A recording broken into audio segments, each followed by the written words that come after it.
Gonna cook pork adobo for my menu today with egg. Use may garlic, onion, may meat, egg,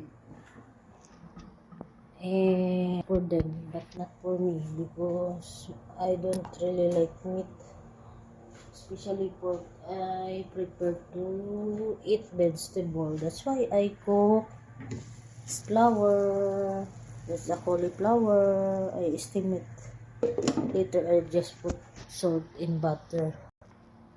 Cauliflower is rich in vitamin C, vitamin B complex, and vitamin K, and high in fiber and magnesium. Good for our body. That's why I prefer to eat vegetable than meat.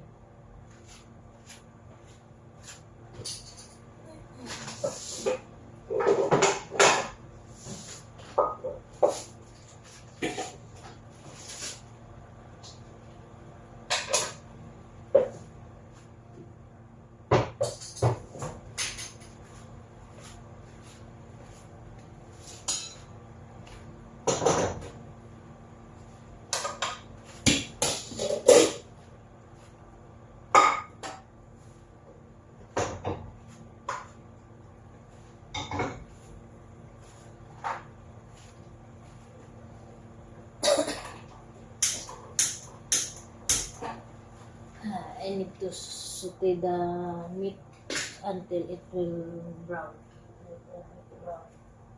Before I put the soy vinegar in water.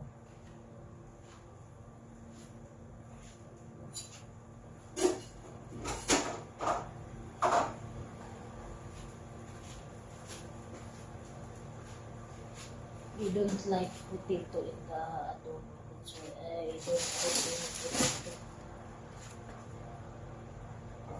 Okay. I just put this boiled egg, hard-boiled egg.